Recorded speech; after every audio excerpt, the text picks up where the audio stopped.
Okey, bertemu kita pada topik rangsangan dan gerak balas. Sambungan pada topik tersebut, kita pergi kepada 1.2 iaitu rangsangan dan gerak balas dalam manusia.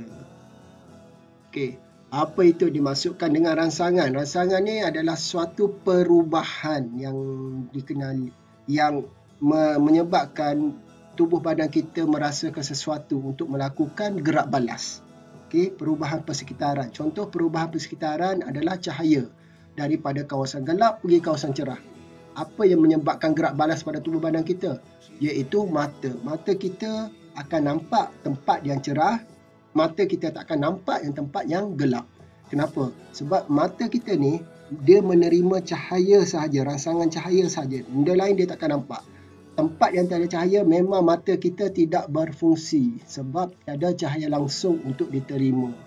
Sama seperti bunyi bahan kimia yang diterima oleh organ-organ deria kita. Organ deria kita ni terdapat 5 yang penting, iaitu mata, telinga, hidung, kulit dan lidah. Menerima rangsangan daripada luar. Rangsangan dia tu macam cahaya, bunyi, bahan kimia.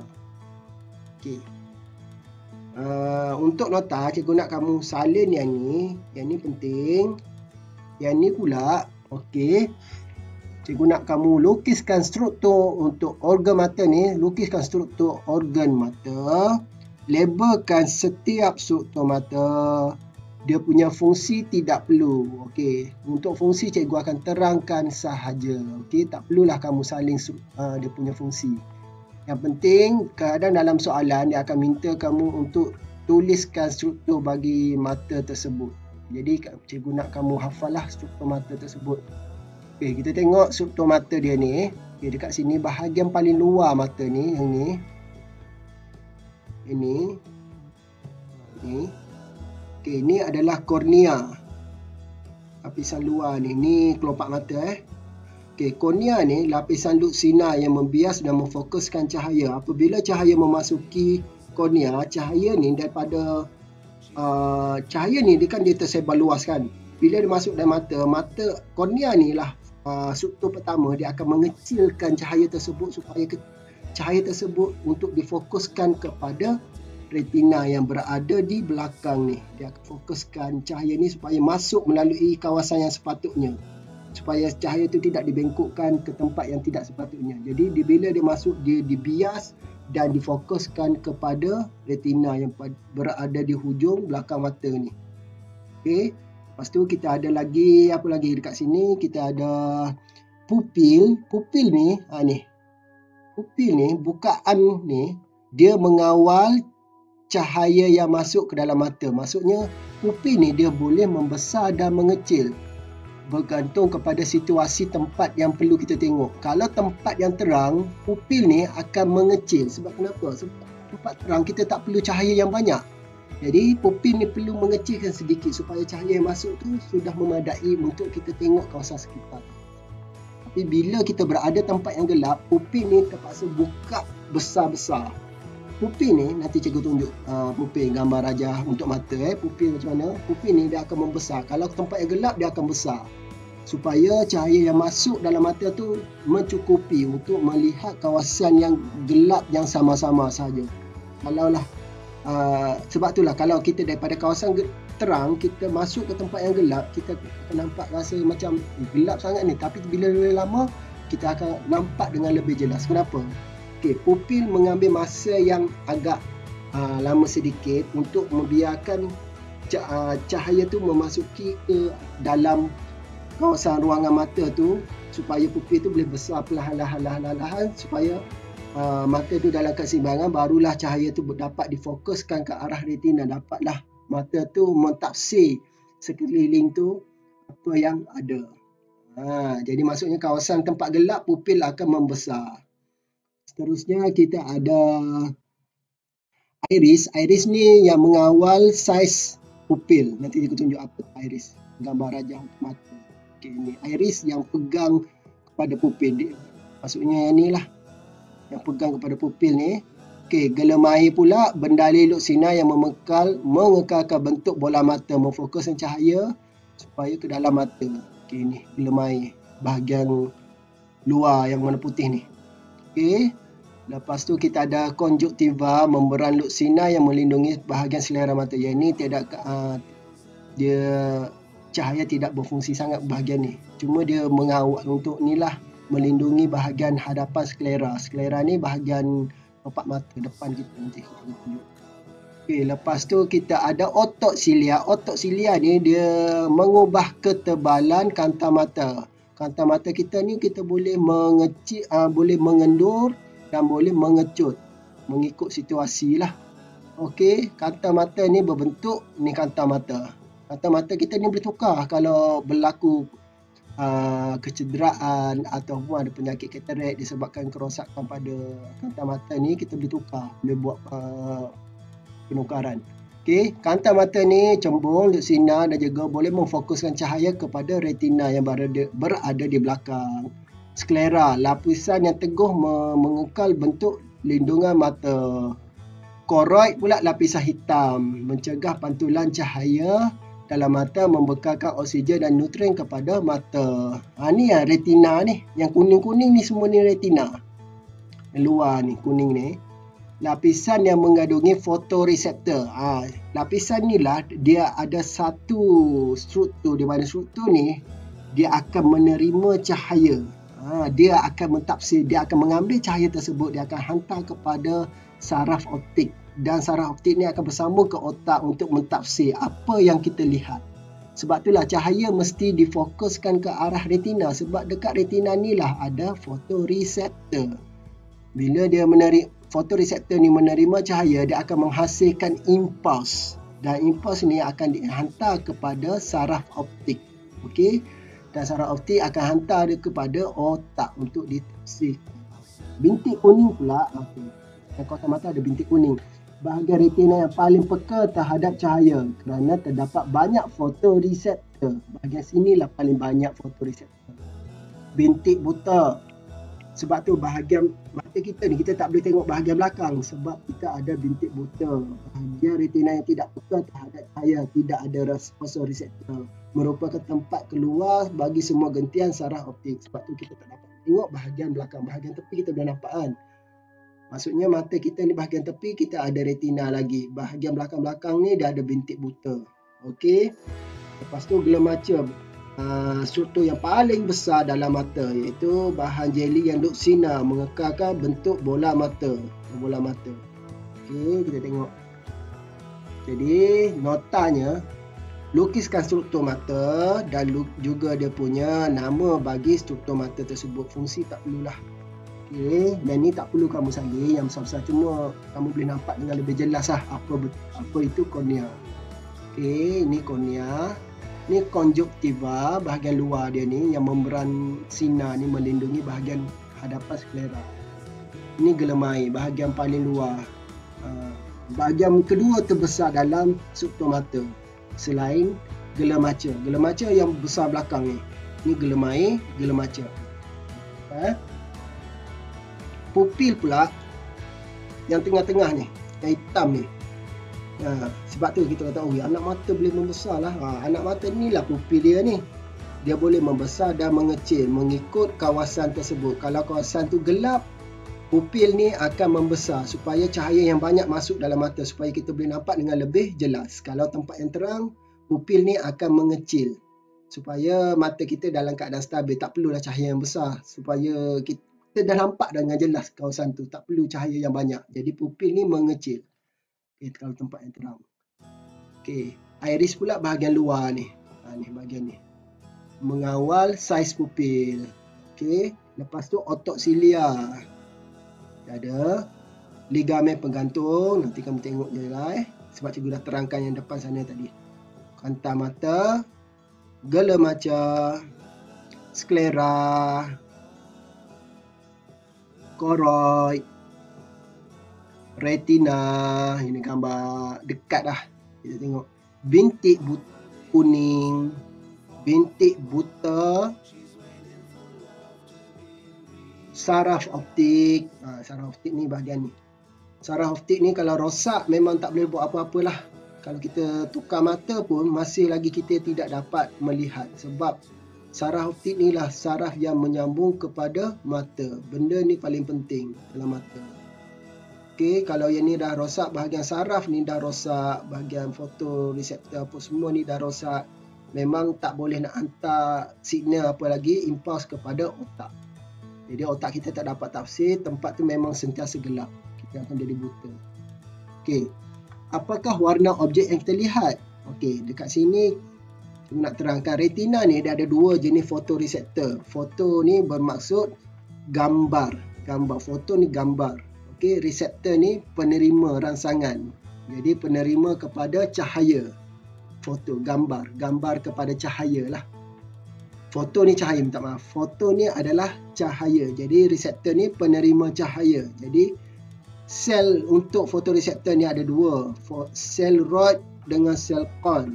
Apa sel kon tu? Sel kon ni dia peka terhadap keamatan cahaya yang berbeza, termasuklah cahaya yang sama ataupun tidak peka terhadap warna cahaya. Jadi sel kon pula dia lebih kepada peka terhadap warna cahaya. Jadi sel kon dengan sel rod ni sangat-sangat penting. Macam kita punya ink dawat printer lah. Okey, satu yang warna hitam putih. Sel rod ni macam hitam putih lah. Sel kon pula lebih kepada warna. Sel kon ni terdapat peka terhadap cahaya merah, biru dan hijau. Jadi warna-warna lain macam mana? Ni adalah warna asas dia. Warna lain akan ditukar kepada bentuk campuran gabungan beberapa warna tersebut untuk menghasilkan warna yang sepatutnya kita tengok. Kan dalam seni pun ada belajarkan warna asas kan. Dalam mata pun 3 jenis warna ni lah peka dulu. Lepas tu yang warna lain tu dia akan campuran-campuran dia tu. Okey, yang tu nanti kemudian. Inilah gambar rajah untuk sel rod dengan sel kon. Sel kon yang ni, sel rod pula yang warna biru ni. Sel kon ni lah yang mentafsir warna bagi sesuatu objek. Jadi kita boleh tahu warna apa. Jadi kalaulah orang tu buta warna, apa akan jadi? Maksudnya dia ada masalah dengan sel kon dia. Sel kon dia tu bermasalah, mungkin rosak ke apa, menyebabkan warna yang dia lihat tu tidak seperti apa yang sepatutnya. Itu sel kon dia. Okey. Okey, kita masuk bahagian telinga. Okey. Telinga ni dia, yang ni cikgu nak kamu lukis. Lukiskan struktur telinga. Labelkan setiap struktur telinga. Telinga ni terbahagi kepada 3 bahagian utama. Telinga luar, tengah dan dalam. Telinga luar mengandungi cuping telinga, bahagian luar ni cuping, dan juga salo telinga ataupun kita panggil salo auditori. Okey, salo auditori. Bahagian tengah telinga pula terdapatnya gegendang telinga, tulang osikal, kat sini tulis osikal, tulang osikal, dan juga jendela bujur. Okey. Lepas tu telinga bahagian dalam pula kita ada separuh salo separuh bulat, nanti fungsi dia cikgu akan terangkan satu persatu. Lepas tu kita ada tube Eustachian dan kita ada cochlea dan juga saraf auditori yang ni bersambung pergi kepada otak. Macam juga mata, kita ada saraf optik. Kalau telinga kita ada saraf auditori, menerima bunyi untuk dihantar ke otak untuk ditafsirkan bunyi tersebut. Okey, jadi cikgu nak kamu lukis dan juga labelkan bagi setiap telinga tersebut. Okey, sama juga dengan mata. Yang ni tak perlulah kamu salin juga, cuma kamu kena hafal lah. Sebab nanti banyak sangat nota kamu perlu salin pula. Okey, bahagian telinga luar, cuping telinga tadi, fungsi dia mengumpul gelombang. Sama seperti piring astro. Pernah kamu tengok? Piring astro dia berbentuk macam tu kan? Macam telinga. Kenapa dia buat bentuk macam tu? Bentuk macam tu supaya dia boleh menerima gelombang bunyi dengan yang banyak. Supaya gelombang bunyi itu dapat dikumpulkan dengan lebih banyak. Okey, lepas tu dia akan masuk ke dalam salur telinga atau dipanggil salur auditori, di mana bunyi tersebut akan dipindahkan. Gelombang bunyi itu tadi akan dipindahkan daripada salur telinga tu memasuki ke gegendang telinga yang berada di bahagian tengah. Gegendang telinga ni sangat penting. Biasanya orang tua dia mengalami kurang pendengaran, bahagian gegendang telinga dia ni lah bermasalah. Di mana bahagian gegendang telinga dia ni kurang kenyal lagi. Maksudnya menjadi keras. Gendang telinga ni macam gendang. Kamu tahu tak gendang? Bila kita ketuk gendang, dia bergetar kan kulit permukaan depan gendang tu. Sama seperti gendang telinga kita lah. Kalau ada bunyi yang kuat, gendang telinga kita akan bergetar dengan lebih kuat. Cuba gendang tu tadi diperbuat daripada benda yang sangat-sangat keras dan tidak kenyal. Adakah dia boleh bergetar dengan kuat? Tidak. Macam itulah berlaku kepada orang tua yang mengalami masalah, biasanya orang tua lah, masalah pendengaran, di mana gegendang telinga dia tidak lagi kenyal. Bila tidak kenyal, gegendang telinga tu tidak boleh bergetar dengan kuat. Bila tidak boleh bergetar dengan kuat, bunyi tu tidak boleh dihantar kepada tulang osikal. Sepatutnya bunyi tu kena hantar ke tulang osikal. Dekat sini, tulang osikal fungsi dia menguatkan bunyi tu balik. Dia macam amplifier dekat situ lah. Ni gegendang telinga. Bila bunyi masuk ke dalam ni, gegendang telinga ni dia bergetar. Dia akan hantar ke tulang osikal ni. Tulang osikal ni dia akan amplifierkan bunyi tersebut. Dia akan kuatkan bunyi tersebut. Dia akan hantar melalui jendela bujur. Jendela bujur. Lepas tu bunyi tersebut akan memasuki koklea. Koklea. Kita akan tengok koklea ni. Koklea ni dia akan menukarkan getaran bunyi tu tadi kepada bentuk impuls saraf. Lepas tu bila dia hantar impuls saraf tu tadi akan hantar kepada otak. Jadi itu sahaja yang fungsi yang sepatutnya menerima bunyi. Yang lain seperti tube Eustachio dan juga saraf separuh bulat, apa fungsi dia? Tube Eustachio ni, tengok gambar lagi balik. Tube Eustachio ni dia mengawal tekanan udara. Kawasan ni lah mengawal tekanan udara dalam badan kita. Sebab itulah bila kita menaiki kapal angkasa pula, kapal terbang, bila kita naik ke atas telinga kita rasa sakit kan? Sebab kenapa? Sebab perubahan tekanan udara. Di situlah peranan tube Eustachio untuk mengawal tekanan udara supaya tekanan udara di luar dan juga dalam badan kita stabil. Sebab itulah kita perlu mengunyah gula-gula ke apa yang kita ada pergerakan pada mulut kita lah untuk mengawal kandungan udara dalam badan kita supaya balik stabil balik. Tube Eustachio ni lah tempat mengawalnya tekanan udara. Lepas tu kita ada salur separuh bulat. Salur separuh bulat ni dia mengawal keseimbangan badan. Apa mengawal keseimbangan badan ni? Contoh dia macam kita berpusing lah. Kalau kita berpusing, badan kita berpusing kan, pusing 10 kali contoh. Lepas tu kita rasa pening kepala kan. Kenapa? Itu adalah disebabkan salur separuh bulat kita ni cuba berfungsi untuk mengawal badan kita supaya badan kita tidak terlampau pening sangat. Itulah. Jadi kalau setengah orang tu dia cepat pening, maksudnya salur separuh bulat dia tidak berfungsi dengan bagus lah.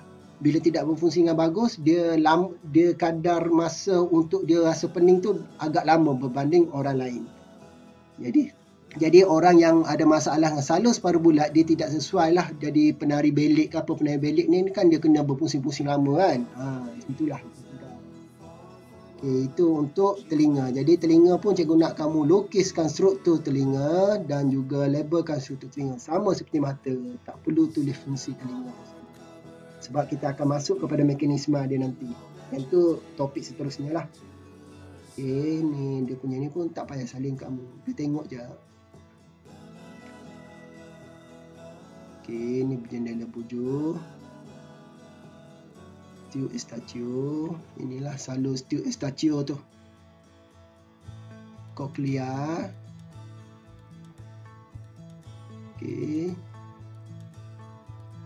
Kita masuk kepada hidung. Last sekali. Hidung ni dia menerima rangsangan daripada bahan kimia. Bau-bauan ni daripada bahan kimia. Dia akan memasuki lubang hidung, bahagian lubang hidung, rongga hidung, dan dia akan menerima bahan kimia tersebut akan diterima oleh reseptor bau yang berada di bahagian atas bahagian sini hidung. Dan reseptor bau ni akan menghantar impuls pergi ke otak untuk ditafsirkan bau tersebut. Jadi untuk hidung ni Cikgu nak kamu lukis dan labelkan juga. Ini je. Jadi nota dia ni kamu lukis struktur dan label sahaja.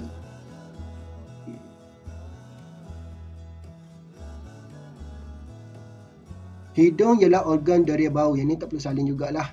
Bau merupakan bahan kimia yang wujud dalam udara. Memang sebab pula udara berbau. Lebih kurang 10 juta sel deria bau terletak di bahagian atas rongga hidung yang tadi. Yang cikgu tunjuk tadi. Okey. Okey, yang ni nak kena salin. Okey, yang ni kena salin. Okey, fungsi sel deria bau.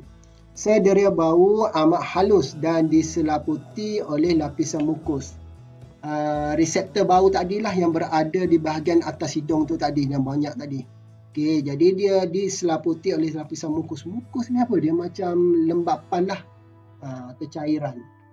Okey, jadi dia kena diselaputi benda tu untuk mengelak dia daripada rosak. Okey, untuk mukus ni dia boleh dia boleh tapis benda-benda yang kotor juga. Okey, bahan kimia dalam udara akan melarut ke dalam mukus dan merangsang sel deria bau untuk menghasilkan impuls. Dan impuls tersebut akan dihantar ke otak untuk ditafsirkan sama ada bau tersebut bau apa. Okey, itu sahaja untuk hari ini. Jumpa lagi kita pada untuk organ deria yang seterusnya, iaitu lidah dan juga lidah. Ada satu lagi iaitu lepas lidah kita masuk kulit. Okey, ini penerangan dia, nanti next topik lah ya. Okey, sekian saja untuk hari ini. Jangan lupa buat nota. Okey.